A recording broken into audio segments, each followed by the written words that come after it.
Welcome to another episode of Fair Folk at Work.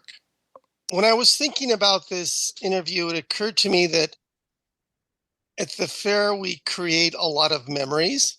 My guest today has perhaps created more memories for more people than almost anybody else.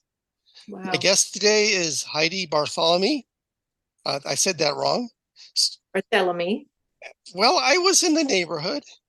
you are. And so, welcome, Heidi. Thank you. It's a pleasure to be here. Heidi sent me a bullet point resume of her time before and during fair. And one of the first things that sort of jumped out to me is that you're from Minnesota. It's true.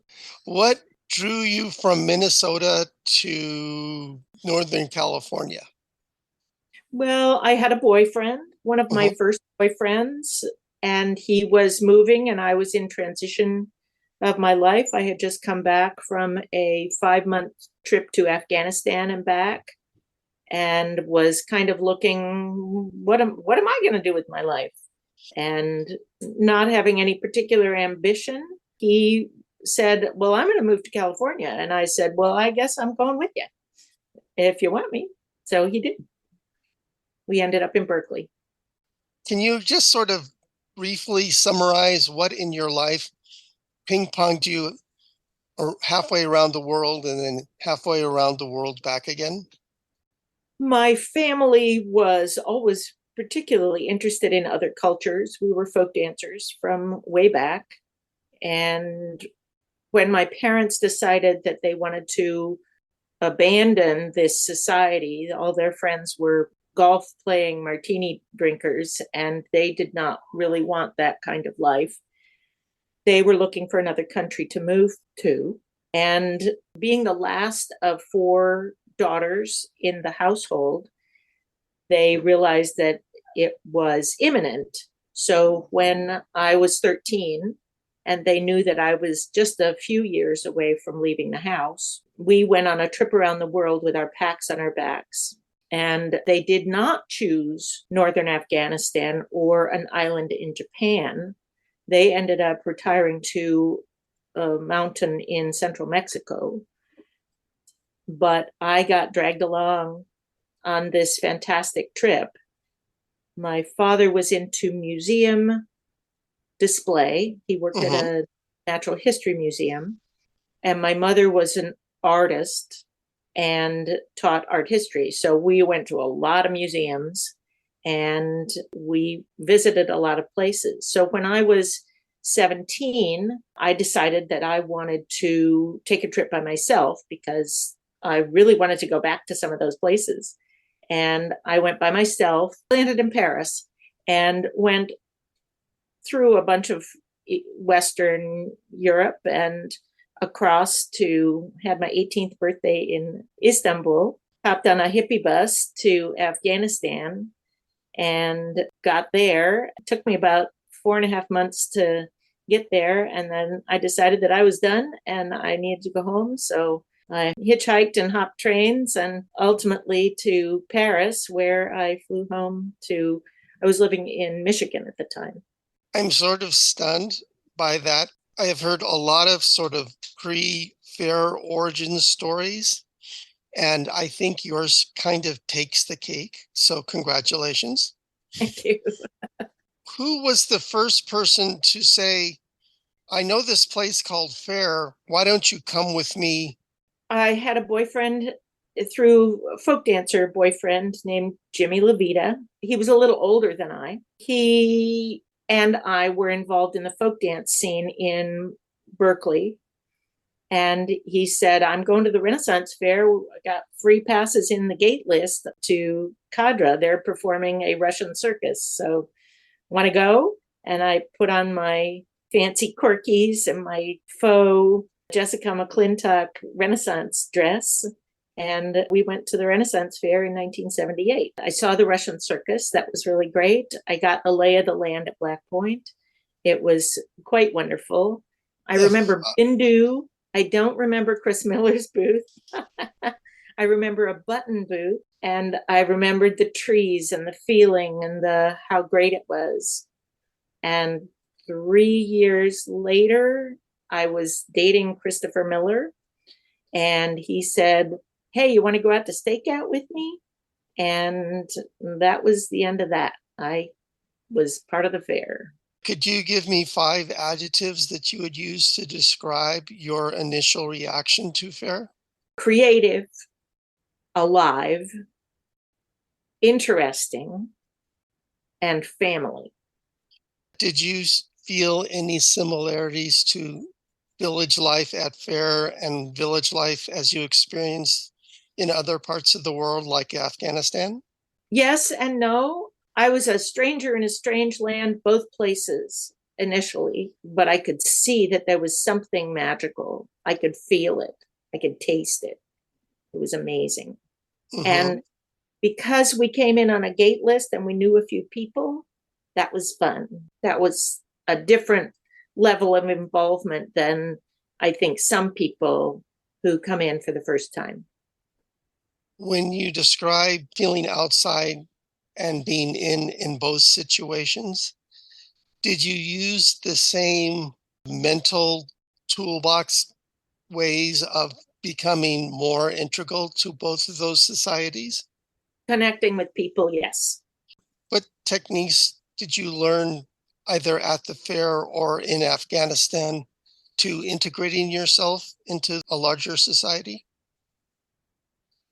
I spent maybe a week in Afghanistan, Hmm. maybe 2 weeks in Afghanistan. I don't really remember, but I would go back to the same shops that I found interesting, and I just sit there for a while and talk to them. And there were a lot of Americans that are coming through because it was on the Silk Route. A lot of people were going down to India from there, but it was on a regular route through the area.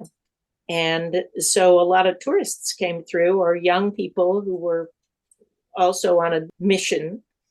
And I would just sit there and talk to them and greet them. And it was kind of like being in a booth at the fair. Once I was established in a booth at the fair, I would take a break and go over to my neighboring booth. I would hang out in Stephen Overstreet's booth and talk to people, just like I did to with the guy who was selling Afghani clothes and weavings and handwork in Afghanistan on Chicken Street. It sounds like you were already adept at adapting to different environments by the time you came to fair. We moved every 4 years when I was a kid. So I went to a different school every year. I had to ingratiate myself with the small town communities that had already established their little clique. I think this next question is going to seem out of left field, but I think it kind of fits in here. Imagine that you have a niece or nephew and they have gone to their parents and said, I want to do fair. And your brother or sister or brother in law, sister in law has said something like, over my dead body. And then your niece says, but look at Aunt Heidi. Look at all the wonderful things she has learned at fair. What advice would you give to young Heidi, the niece, to tell her uncle why the fair is a wonderful place to be at a certain age in your life? That's a hard question, but it actually kind of happened. My niece started going to college in Northern California. So she actually came to Nut Tree, but she was already 21. So Mm-hmm. nobody had any say over what she did. And I said, well, why don't you come out to fair? And she came out, and I dressed her up in a costume and introduced her to a bunch of people. I had a different sort of persona at the fair than she had ever known me as. And when she left, she had gone to John Barber's booth and been painted in gold from her waist up. And she put her clothes back on, Mm-hmm. and we finished the day, and she went back to her college roommates, and they said, why would you do that? And she's like, well, why not?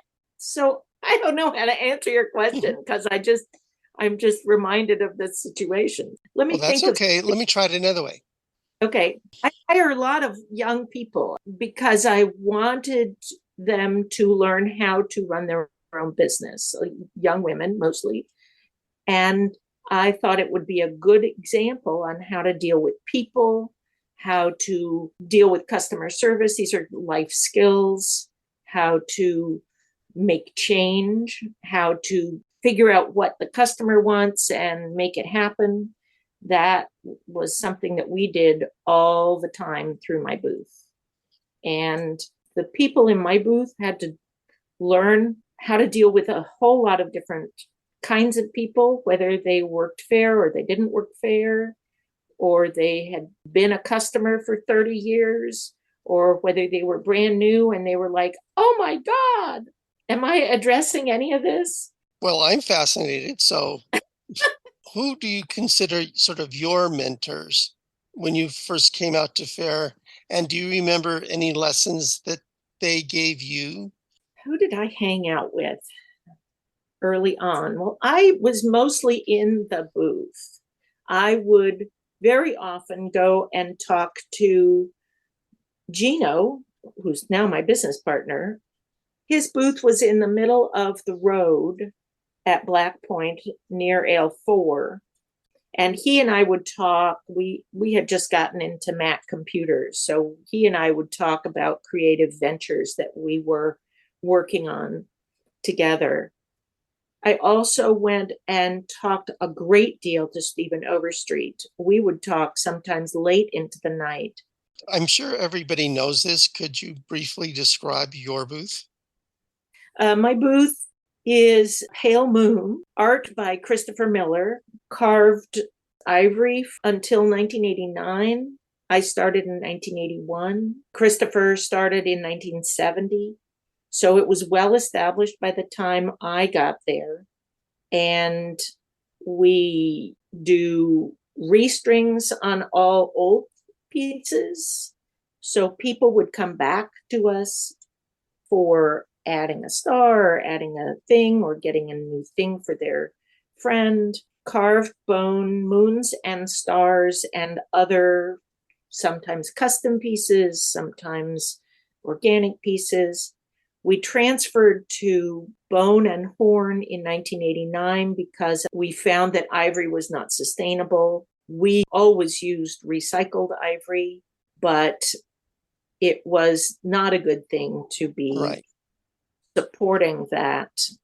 So we looked for other materials. We landed on cowbone and water buffalo horn, which he could carve just fine with the same tools. We learned how to work with the material a little bit more so it would not dry out or crack while he was working on it, but it was very similar to the ivory, so that worked out fine. I ended up working in the booth, and Christopher would stay home until Sunday morning and he would bring out more things. So I had to hire a few friends to help, especially on Saturdays. Was there anything particular about necklaces and or ivory that spoke to you? Christopher Miller's carvings are beautiful. He is a fine artist and he's very fussy about the product that he makes. He also worked in etchings. He did a lot of copperplate etchings. And now he does leather as well, pressed leather. But anything that he touched, he was also a costumer, so he made our costumes. Anything that he touched was really wonderful. And hanging out in his workshop, I realized that anything that was less than perfect or less than beautiful to his eye, nobody ever got to see it. There were a lot of half-done things that were imperfect, and he would not sell things that were not perfect. He was even making little ivory fairies holding roses. His work was just so incredibly beautiful. And ivory, when he was carving ivory, it comes in such large chunks that he could do a three-dimensional piece that was very complex. and beautiful. And what a great guy to support. Very humble. He does not think, he thinks highly of his craft, but he doesn't, and he dances. There's a Mhm. lot of magic to the guy. He was also very giving. So his good friend, Patty Farber, who had for years in the 80s had a booth next to us. And he would go in and he would build her booth. And she sold wedding dresses in San Francisco and at the fair. And she was magic with fabrics. So she would just do these magical, lacy, wonderful things. And people flocked to her artistry as well. So it was really nice to be around talented people that cared about the things that they made. And it's pretty easy to sell beautiful things. Was there a time when you said to yourself, okay, this is where I want to be? And what was that point of your life? When did my internal question become what am I doing with my life to I'm doing fair in my life? Yes. I think that when I graduated college with a BFA in photography in 1985, went and got a 9 to 5 working for Book People, a small press book distributor in Berkeley that was employee owned. Mm-hmm. Special place, no longer in existence. Met a lot of people. Some people were already involved in the fair. The fair was very important to me, so I had to take a couple of months off to go and do Agora because I couldn't commute. And I realized that fair was more important than my job. So I had been doing fair for 6 years, 8 years. Also, in 88, when I left Book People, my father had just passed away. I realized that my father's energy was very highly creative. In putting together his memorial, I realized that he had done so very many interesting things to become a really interesting person. And he and my mother analyzed everything and verbally processed a lot of stuff. So I got that from a very young age. They would talk about everything in the world when they got up in the morning for an hour. So they would set the alarm for 6 o'clock. They would sit in bed for an hour drinking coffee. And as a little tiny girl, I was included in that. They let me crawl in bed with them and listen to them talk for that hour. And from a very young age, I got to process how life works and all that. And so it's very interesting to me that I was somewhat ambitionless. I didn't really want to be a doctor or a scientist or anything like that, but I was faced with these opportunities and I needed to figure out how to support myself in order to do the Renaissance Fair with Christopher Miller. And then it became clear that my father's passing, that I was not following any kind of passion of my own, that I was very influenced by society, and that I needed to branch out on my own and figure out what to do. My relationship was failing because we were very different people and I was much more introspective than he was. And I really wanted to do fair. And if I couldn't do it with him, then I had to figure out how to do it another way. And so I ended the relationship. It was very messy, but I ended the relationship and moved on to Fairsight. I got a trailer and I moved to Black Point and got a job in the offices selling tickets. And I basically joined the circus. It took me almost 8 or 10 years to figure that out. And then doing a variety of things for the company under Phyllis. And then the corporation came in, although Kevin was still at the helm, and I still had my job in group sales. Christopher pulled me over and asked me if I wanted the booth back. And we had the longest conversation we'd had in 5 years. And he asked me if I wanted to build and run the booth. He would just make the stuff. And I jumped at that. It was wonderful. I felt like I'd been run over by a truck. So it became my business. I got a business license as of Southern 96. Can I go back in time for a bit and ask another question? Of course. What did you learn from Phyllis? I didn't have a lot of personal interaction with Phyllis, but we did as a department. The group sales department was run by a fantastic woman named Jane Sandmeyer, who now does sales and tours for the Huntington with Chris Springhorn. And I would hear a lot from Jane on how her meetings went with Phyllis. And so I learned some ways to talk to people who had a lot of power over you and over things that happened, because I watched Phyllis make decisions that were not very popular that cost the company a lot of money. I mean, it was like a family. Phyllis was amazed at the analogy that faire was like a dysfunctional family. She didn't see that immediately, and we did, because she was mom, obviously. And we had to, in order to function as a department, we needed to figure out how to get what we needed from mom and not step on the toes of a lot of other people. Phyllis was a problem solver. And so, like many people who have a lot of responsibility, myself included, taking a problem to them for a solution was a lot easier and more productive than saying, you have to do this, or I need this. And that is one of the skills that I learned from interacting with Phyllis that has carried me through the rest of my life. You describe Phyllis as a mom and a problem solver. How else would you describe her managerial philosophy? She was very aware of the wide range of personalities that she was hiring. And she would hire people and put them in a position because she wanted to help them, as well as she saw them solving a problem for her.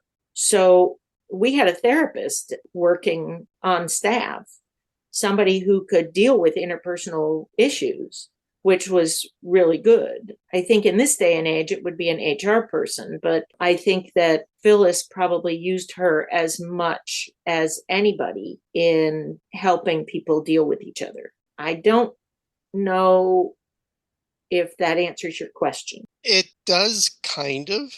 She was very touchy-feely. I went to Italy with Phyllis and 4 creative women in the year 2000. We went to Carnival. And Phyllis never stopped talking.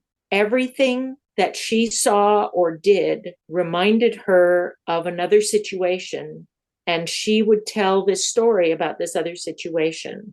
So there was no being in Piazza San Marco and seeing this thing happen and that thing happen and that thing happen.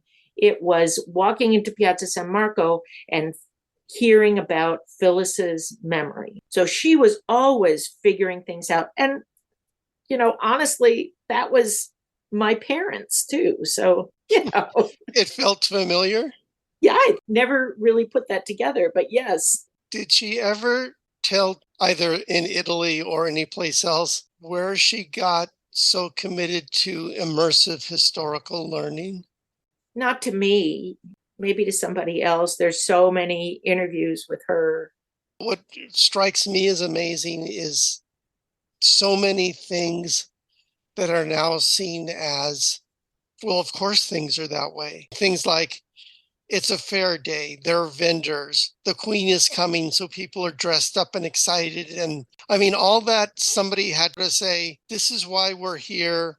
This is a meta story. But they started brainstorming that stuff at home in Laurel Canyon when Right. they do like what's her name? Julia of the Spirits. Was that the name of the movie that they made a party after? They figured all that stuff out. Let's pretend that we are blah, blah, blah, blah, blah. but then to carry through and make it an organization of 1,000 people who gather in Agora, 6 weekends. I mean, a But lot of people can have that thought, but we came in, you and I came in after it was already established. yes, It happened very slowly and over small events and house events, and then a school event, and then a benefit that was involved a few more people. And I think it came together pretty organically. That you interviewed Judy Corey on this, right, right? right. And there were some principles that Judy talked about that you can go to a fair today and you can see someone who's never heard Judy Corey or Phyllis Patterson doing the same "God's good den, would you like to buy a fancy hat and garland because the Queen's coming." To have something like that grow and continue on well past any time that you have to say, go out and say "God's good den," and you can't wear a button and take off your sunglasses and all that. And then 60 years later, somebody's doing pretty much your vision without having any idea that it was your vision, kind of thing. It is amazing. And it's wonderful to have been a part of it and to feel like our customers come to us and come back to us. And I did this, and now I want my daughter to have, oh no, now I want my granddaughter to have this. And this necklace represents me and my husband and my children. And I mean, it's amazing. And that's just the Chris Miller stuff. That doesn't even count the tarot stuff. I think that's another revelation I've come to talking to people like you and other booth owners like Cora and Megan and Martina, is that the booth people create physical things that become the memories of the fair. And on the acting side, we just create memories of an event or a moment. And then it lingers. And now I'm getting way too artsy fartsy in their memory. But they can look at your necklace or a mug they bought or a garland they got when they were 12 years old. Right. There's so many people who, Fair Kate came in the front gate. She never worked fair, and she would connect. She had a beautiful smile. She always dressed really beautifully. She wore our jewelry. She had great cleavage, and she would wrap her arms around just any kid in a wheelchair, and she would change their life for a moment. Nobody ever did that with them, with the love and enthusiasm and the fearlessness. And they were just amazed. Also, I remember Gino makes these Fair Virgin pins, like a Fair Brat pin, but it was said Fair Virgin. And he would give them to me and says, find a recipient for this. And I remember finding this 80-year-old woman who came to the fair for the first time. And I said, oh, my dear, you are a Fair Virgin. And I gifted her this pin, which Gino had instructed me to do. And she was transformed. It can happen anytime. It's just amazing what happens at fair. I used to collect during Southern Fair rose petals. I would have somebody who had a rose garden bring me bags of rose petals. And several times during the day, somebody in my booth, and I would honor them especially by casting rose petals out over them. It never happened to them before. It's just fun, but it really changes their day. I think that the vendors, especially inexpensive things like, I remember when a moon and star was $12, they look at that piece, or they came to the booth and they went, oh, I remember my grandmother had one of these. This is a very interesting year for me because this is my first year of not doing a Renaissance fair. So I don't know how it's going to work. Gino started doing commemorative pins in 1989 for the information booths, and the information booths would sell them until Gino stopped doing the fair. And then we started doing them again when Gino's case was in my booth. And this year, we still made a few, but I didn't know how it would go because people really come to the fair and get their memento there, and they don't really want to get it mail order. Right. They don't want to have that consistent pin that says that because it's not real in a sense. Yeah, that our booth was really missed because little girls didn't get their star to add to it because they've had a star every year for since they were born. And I said, well, you know how to find us, and I just can't be there. I think that they're not going to mail order a star to remind them of the Renaissance Fair. I remember when the fair became a corporation and I bought some stock primarily so I would get the annual report every year because that was a highly entertaining piece of literature. It was always fun to read in corporate speak the dreams of the corporate owners of the fair. And one of the last years before they finally stopped putting them out, but their dream was to basically have an online fair. And I remember Mark and myself just going, that just so fundamentally misses the point of what's fair. Go out and you buy a mug from somebody and then you fill it with beer and then you walk around the fair with your fair mug. And but you have to be there. It's not like it's something that comes in the mail and you go, oh goody, fair has been delivered to me. And that took way too long to say. I understand because that's what happened in 2020 when they found out that fair was not going to happen. We were inundated. It's like, how am I going to get my fair jewelry if there's no fair? It's like, well, we'll mail it to you, obviously. That hasn't completely dropped off, but it has dropped off. There's not so many people in California doing that.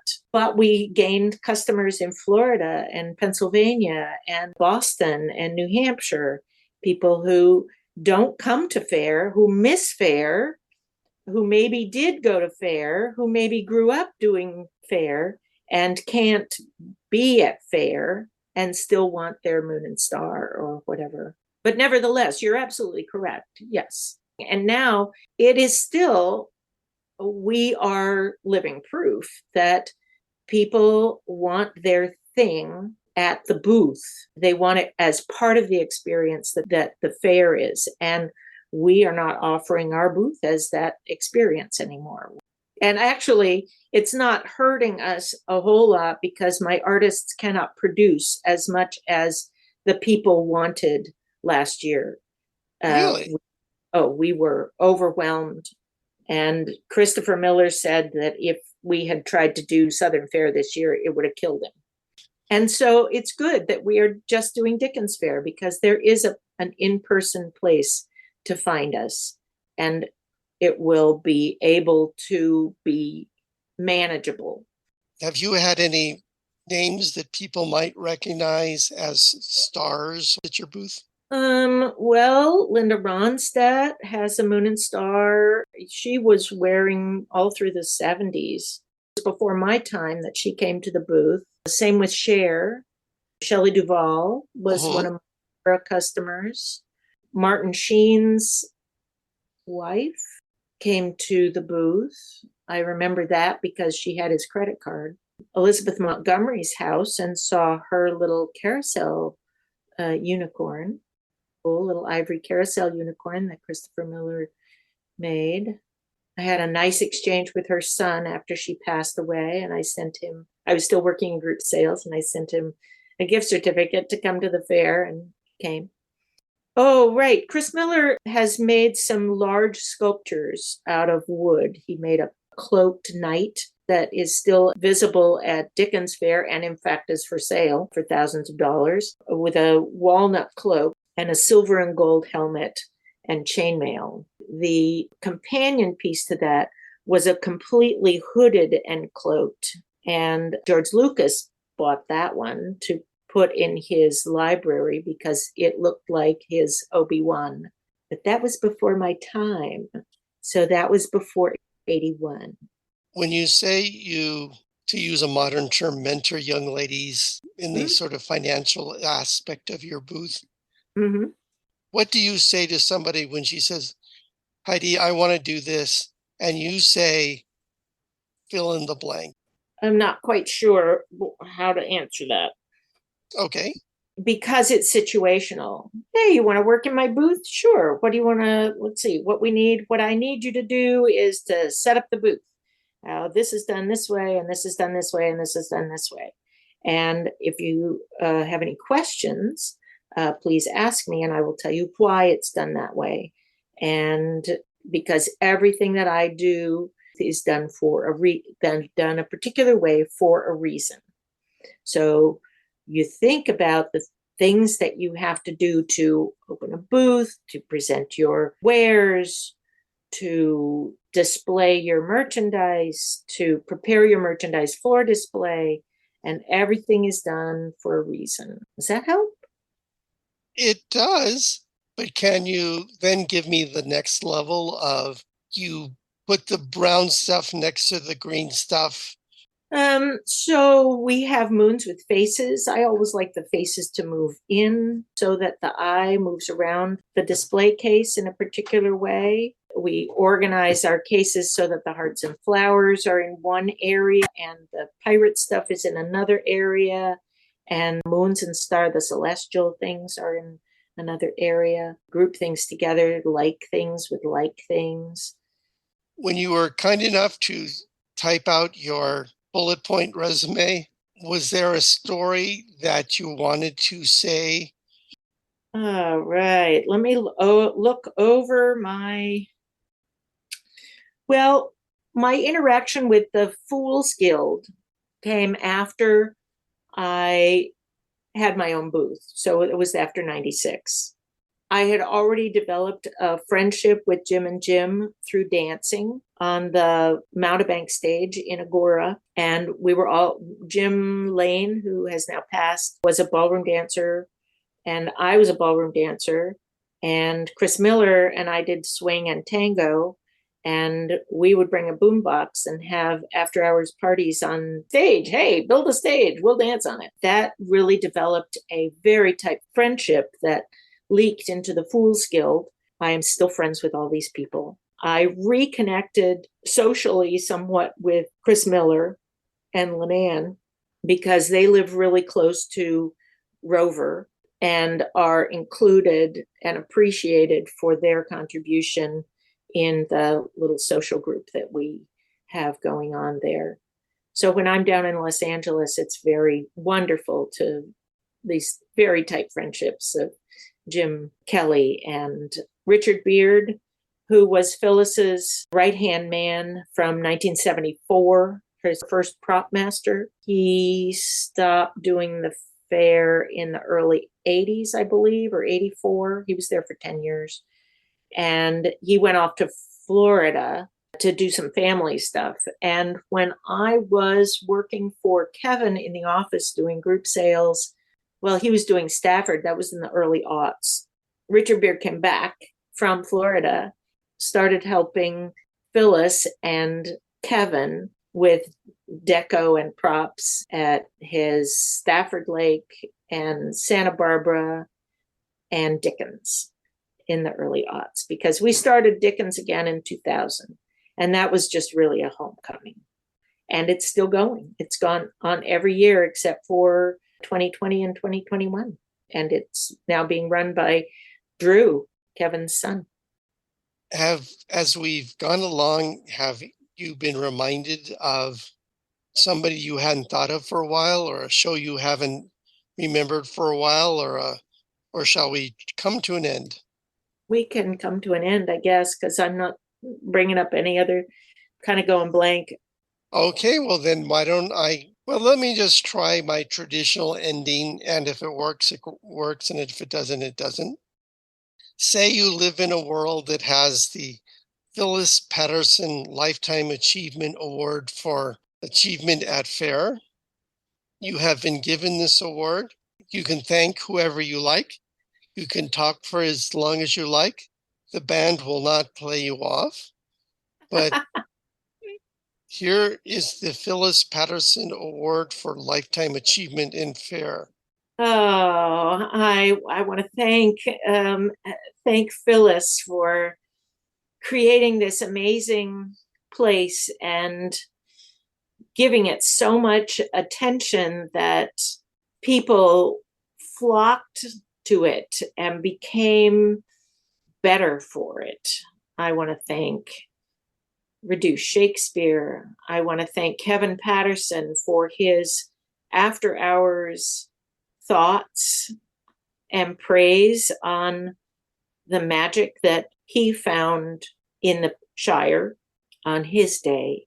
I want to thank Leslie Patterson for understanding how important it has been to her family and the love surrounding people that support her as well as her children. I want to thank Christopher Miller for his continuous and ever creative artistry. I want to thank Gino Schiavone for and Judith, his late wife, for the depth of understanding and appreciation for the magic of the fair that they were and still are able to access through me since they stopped doing the fair. I want to thank all the fools that come to the fair, that came to the fair and helped make a special day, even if it was just once a year. I want to thank Richard Beard for helping me build my booth when he came back and giving me the love and understanding and stories. There's a great storyteller. Richard is a great storyteller. And I want to thank Jim Kelly and his late partner, Jim, for encouraging me to be my best self and supporting me in doing the fair on my own. And I want to thank all my helpers, too numerous to name, for keeping everything going. Because I can do every single job I create in my booth, but I can't do it all at once. That's, I think, a good ending point. Mm-hmm. That's my 2023 interview with Heidi Barthelemy. Questions or comments can be directed to me at djng@earthlink.net. If you or somebody you know would like to be a guest on Fair Folk at Work, you can also contact me at djng@earthlink.net. That's it for this time. Thanks for listening. Bye bye.